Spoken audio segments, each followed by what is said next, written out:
Hello दोस्तों, आप सभी का टारगेट सेमेस्टर पे स्वागत है। ठीक है, मेरा नाम है अभिषेक और जैसे कि आप सभी ने एंट्रेंस एग्जाम क्लियर कर लिया और आप बीए फर्स्ट सेमेस्टर में आ चुके हैं और आपने इकोनॉमिक का सब्जेक्ट इकोनॉमिक चूज किया, जैसे सब्जेक्ट लिया है, तो आपको हम जैसे कि इकोनॉमिक का सिलेबस डिस्कशन करने जा रहे हैं जो आपके लिए काफ़ी हेल्पफुल रहेगा। ठीक है, तो बिना देर के हम सिलेबस पे चलते हैं। जैसे कि हमारा जो सिलेबस देख लीजिए, हमारा सबसे पहले जो सिलेबस यहाँ पे 8 यूनिट में बटे हुए हैं। कितने में? 8 यूनिट बटे हुए हैं। जो हमारा पहला यूनिट ये है, सेकेंड यूनिट ये है और बाकी का यहाँ पे आप देखेंगे, यहाँ पे ये थर्ड हो गया, फोर्थ हो गया, उसके बाद यहाँ पे फिफ्थ सिक्स सेवेंथ हो गए, उसके बाद यहाँ पे हमारा 8 यूनिट है। ठीक है, ये हमारे इतने पास हमारे सिलेबस को बटे हुए हैं। ठीक है, अब ये सारा जो सिलेबस कंबाइन करके एक सिलेबस बना दिया गया है। जैसे कि इसके पहले जो 23 और 24 का जो बैच था उसमें कोड लगाए गए थे, कोड 101 102 103, लेकिन यहाँ पे सारा कोड को एक कर दिया गया है। ठीक है, सबको मर्ज कर दिया गया है जिससे आपको बहुत बेनिफिट होगा। उसके बाद देखिए हमारे यहाँ पर क्या है।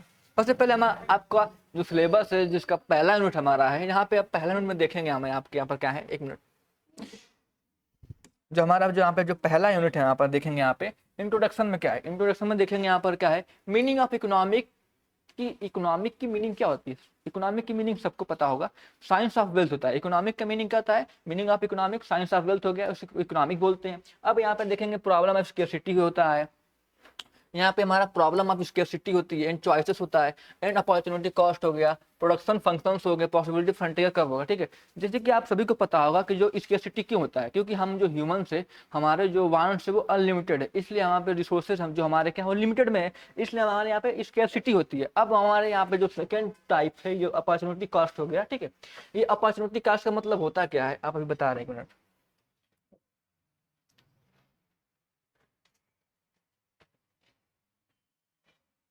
यहाँ पे आप देखेंगे कि अपॉर्चुनिटी कास्ट का मतलब होता है क्या। मान लीजिए कि आपके पास 300 रुपये है, 300 रुपये में एक मूवी की टिकट भी आ जा सकती है और उसमें एक बुक भी आ सकता है, लेकिन आप मूवी का टिकट ना लेकर के आप बुक ले रहे हैं, वो आपका क्या है, अपॉर्चुनिटी कॉस्ट के अंदर आता है। किसके अंदर आता है? वो आपका अपॉर्चुनिटी कॉस्ट के अंदर आता है। ठीक है, उसके बाद देखिए क्या, प्रोडक्शन पॉसिबिलिटी फ्रंटियर हो गया, डिमांड एंड सप्लाई हो गया, लॉ ऑफ डिमांड हो गया, डिटर्मिनेशन ऑफ डिमांड हो गया, shift of demand versus movement along demand curve हो गया। ठीक है, मार्केट डिमांड हो गया, लॉ ऑफ सप्लाई हो गया, डिटर्मिनेशन ऑफ सप्लाई हो गया, एंड शिफ्ट ऑफ सप्लाई हो गया। ये जो सारे जो टॉपिक्स हैं आपकी फर्स्ट यूनिट के टॉपिक है। ठीक है, उसके बाद चलेंगे हम सेकेंड यूनिट पे। सेकेंड यूनिट में देखिए हमारा क्या यहाँ पर है। सेकेंड यूनिट हमारा है कंज्यूमर थ्योरी। कंज्यूमर थ्योरी के अंदर हमें पढ़ना क्या है, देखिए सबसे पहले पढ़ना हमारा यहाँ पर है कंसेप्ट ऑफ यूटिलिटी। कोई भी चीज है, यूटिलिटी, कंसेप्ट ऑफ यूटिलिटी के अंदर क्या है। अब देखिए कि आप अपने कॉलेज में होंगे, कॉलेज में, यूनिवर्सिटी में, यूनिवर्सिटी में आप जैसे कि सुबह से लेकर के शाम तक पढ़ाई किए और आपको भूख लग गई, आप जैसे घर गए तो आपने ब्रेड, मतलब कि एक रोटी लिया खाया, उसके बाद दूसरी रोटी लिया खाया, तीसरी लिया खाया, चौथी खाया।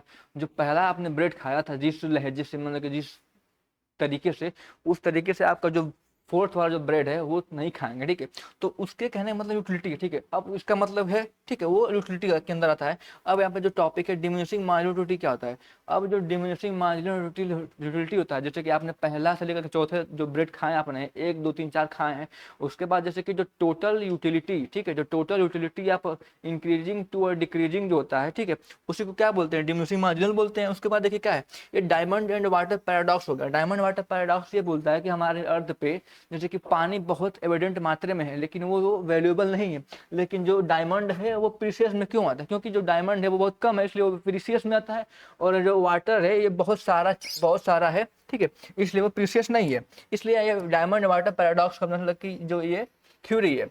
अब आपको दिखाते हैं, एक मिनट। अब देखेंगे हमारे यहाँ पे उसके बाद क्या है, law of equi marginal utility हो गया, इंडिफरेंसेस कर्व हो गया, बजट कांस्टेंट हो गया, कंज्यूमर इक्विलिब्रियम हो गया, प्राइसेस इफेक्ट हो गया, इनकम सब्स्टिट्यूशन इफेक्ट हो गया, डेरिवेशन ऑफ डिमांड कर्व हो गया, फ्रॉम मार्केट फ्रॉम इंडिफरेंसेस हो गए, इंडिफरेंसेस कर्व हो गया। उसके बाद देखिए हमारे यहाँ पर क्या है, theory of revelled preferences, consumers हो गया, सरप्लस हो गया, एंड प्रोड्यूसर सरप्लस हो गया। ये हमारा जो सेकेंड यूनिट है इसके सारे पार्ट्स है, मतलब कि इसके सारे यूनिट के अंदर के टॉपिक है। उसके बाद देखिए हमारा जो थर्ड यूनिट में यहाँ पे क्या है, देखिए थर्ड यूनिट में क्या हमारा प्रोडक्शन फंक्शन है। जो प्रोडक्शन फंक्शन है ये हमारा थर्ड यूनिट का टॉपिक है। इसके अंदर क्या पढ़ना है, देखिए meaning and type of law, meaning and type हो गया, उसके पहले law of variable product proportions हो गए, isoquant and law cost lines हो गया, उसके बाद देखिए क्या रिटर्न टेंट स्केल हो गया, प्रोड्यूसर इक्विलिब्रियम हो गया, रिजिड लाइंस हो गया, कॉस्ट एनालिसिस हो गया, cost in the short run and long run हो गया। उसके बाद देखिए क्या relationship between AC and MC and L हो गया, एसी एंड एमसी हो गया। उसके बाद देखिए क्या एलएसी हो गया, एलएमसी हो गया। एसी का मतलब क्या है, एवरेज कॉस्ट हो गया, ये मार्जिनल कॉस्ट हो गया, ठीक है। और उसके बाद देखिए क्या एलएमसी हो गया, उसके बाद रेवेन्यू एनालिसिस हो गया, रेवेन्यू एंड प्रॉफिट मैक्सिमाइजेशन हो गया, इकोनॉमिक एंड जिस इकोनॉमिक हो गया, सोशल रिलेशनशिप हो गया between AR MR and electricity, इसके बीच में रिलेशनशिप है, ठीक है। अब देखिए हमारा जो क्वेश्चन भी आता है कि एलएमसी कर्व है वो यू शेप में क्यों होता है, एसी कर्व डाउन होता है कि अपवार्ड होता है, एमसी कर्व कैसे होता है, ये सारे जो टॉपिक्स हैं, जो सारे जो पॉइंट्स है, ये हम जब वीडियो स्टार्ट करेंगे बनाना उसमें डिस्कस करेंगे, ठीक है। अब देखिए हमारा अभी के लिए हम बस आपके लिए सिलेबस लेकर आए ताकि आपको समझ में आए कि पढ़ना क्या है। उसके बाद देखिए क्या है परफेक्ट कंपटीशन हो गया, क्या परफेक्ट कंपटीशन हो गया, जैसे मार्केट के बारे में इसमें पढ़ा जाएगा, इसमें एडप्शंस हो जाएंगे, प्राइसेस एंड आउटपुट हो जाएगा, डिटर्मिनेशन हो जाएंगे under perfect competition, long run हो जाएगा, इंडस्ट्री सप्लाई कर्व हो गया, इंक्रीजेड एंड डिक्रीजेड एंड कंस्टेंट कॉस्ट हो गया, इंडस्ट्री वेलफेयर एलोकेटिव हो गया, इफिशियंसी एंड परफेक्ट कंपटीशन हो गए, मोनोपोली हो गया, फर्म्स एडप्शंस हो गया, प्राइसेस आउटपुट डिटर्मिनेशन हो गया, कंसेप्ट ऑफ सप्लाई हो गया, curve under monopoly, comparison of perfect competition and monopoly prices. ये सारी जो चीजें हैं ये 4th यूनिट की पार्ट्स है, ठीक है। अब चलते हैं आपके नेक्स्ट यूनिट पे। उसके बाद देखिए हमारे यहाँ पर 5th यूनिट में क्या है, मोनोपोलिस्टिक कंपटीशन हो गए। इसमें आपको ये भी जानकारी होगी, इसमें जो मोनोपोलिस्टिक जो कंपटीशन होता है, इसमें जैसे कि जो प्रोड्यूसर्स बहुत सारे होते हैं, ठीक है, और वो जो अपने जो गुड्स बेचते हैं वो अल्टरनेटिव बेचते हैं। जैसे कि आप 10 रुपए का लाइबॉय खरीद सकते हैं, 10 रुपए का लक्स साबुन भी खरीद सकते हैं, 10 रुपए का ब्रीज साबुन खरीद सकते हैं। ये सारे जैसे कि उसके अल्टरनेट्स है, ठीक है। मान लीजिए कि आपको लाइबॉय नहीं मिला तो लक्स से काम चल जाएगा, इसमें मोनोपोलिस्टिक कंपटीशन के अंदर पढ़ा जाएगा। उसके बाद देखिए क्या इसमें टॉपिक कौन कौन से, एडप्शंस क्या है, प्राइसेस एंड आउटपुट हो गया, डिटर्मिनेशन अंडर मोनोपोलिस्टिक कंपटीशन हो गए, ओलिगोपोली हो गया, एडप्शंस हो गया, किनकैन डिमांड हो गया, मॉडल हो गया। ये सारे जो है 5th यूनिट के ब्रांचेज बोल सकते हैं, उसके टॉपिक के सब टॉपिक्स है। अब देखिए ये 6th यूनिट में क्या है, 6th यूनिट में कंज्यूमर से रिलेटेड पढ़ा जाएगा। कंज्यूमर कौन होता है, जो भी हमारे जो फर्म्स जो होते हैं, वो जैसे कि जो प्रोड्यूसर्स होता है, जो गुड्स बनाता है, और जो कंज्यूमर जो उसे उपभोग करता है, ठीक है, उसको कंज्यूमर बोलता है। अब देखिए कंज्यूमर हो गया and producers theory in action of externalities हो गया, ये टॉपिक है। और टॉपिक के अंदर कौन कौन से यूनिट पढ़ना हमें है, कॉन्सेप्ट एंड टाइप्स हो गया, पब्लिक गुड्स हो गया, एंड मार्केट फेलियर हो गया, मार्केट फेलियर कब होता है, आप सोर्सेस ऑफ मार्केट फेलियर से इसके मार्केट फेलियर के सोर्सेस क्या क्या होते हैं, rational of the government in the market failure हो गया, ठीक है ना। ये रेशनल जो होता है ये मार्केट फेलियर के अंदर आता है, ठीक है। उसके बाद देखिए हमारे जो 7th यूनिट में क्या है, theory of factors prices, concept of MPP, MRP, MVP, marginal productivity, theory of rent, Ricardian theory of rent हो गया, मॉडर्न थ्योरी ऑफ रेंट हो गया, एंड कुशिक रेंट वेजेस हो गए, डिटर्मिनेशन ऑफ वेजेस, प्रॉफिट कनाइज थ्योरी। ये सारे जो 7th यूनिट है, 7th यूनिट की जो टाइप्स, जो 7th यूनिट के जो टॉपिक्स है उसके अंदर सारी चीजें पढ़ना है। अब चलते हैं आपके नेक्स्ट यूनिट पे जो लास्ट आपका है, इसके अंदर मैं क्या पढ़ना, क्या देखिए हमारा जो लास्ट यूनिट है इसमें वेलफेयर इकोनॉमिक है। वेलफेयर मतलब कि सबकी भलाई के लिए होता है, ठीक है, आपको भी पता होगा। अब वेलफेयर इकोनॉमिक में देखिए पढ़ना क्या है,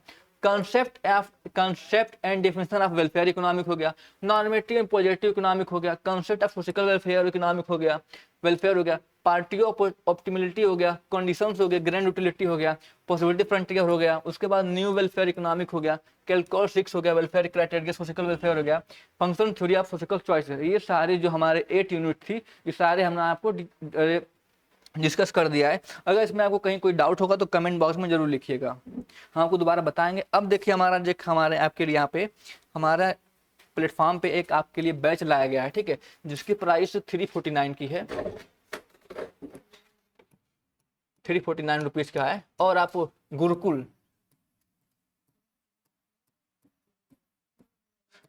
आप 10 लगाएंगे तो आपको 10% का इस पे डिस्काउंट मिल जाएगा, ठीक है। और इसी रुपीज में आपके यहाँ पे और भी सारे सिलेबस पढ़ाए जाएंगे, जैसे कि हमारा इंग्लिश हो गया, हिंदी हो गया, जियोग्राफी हो गया, हिस्ट्री हो गया, सोशियोलॉजी हो गया, पॉलिटिकल साइंस हो गया, और इकोनॉमिक हम आपको पढ़ा रहे हैं, ठीक है। अब देखिए हमारे यहाँ पे इसमें फीचर्स क्या मिलेंगे, हम फीचर्स में क्या मिलेगा, थ्योरी क्वेश्चन मिलेगा आपका, क्लास नोट मिलेगा, डीपीपी मिलेगा, इंपॉर्टेंट एमसीक्यू मिलेगा, शॉर्ट नोट मिलेगा और पर्सनल मेंटरशिप होगा, जैसे कि आप हमसे डायरेक्ट इंटरेक्ट कर पाएंगे। अब यहाँ पर जो थ्योरी क्वेश्चन है इसमें प्लस आपका एमसीक्यू मिलेगा, जो कि आपका एग्जाम जो पैटर्न चेंज हो चुका है। ठीक है, ऑल द बेस्ट, मिलते हैं आपके नेक्स्ट वीडियो में।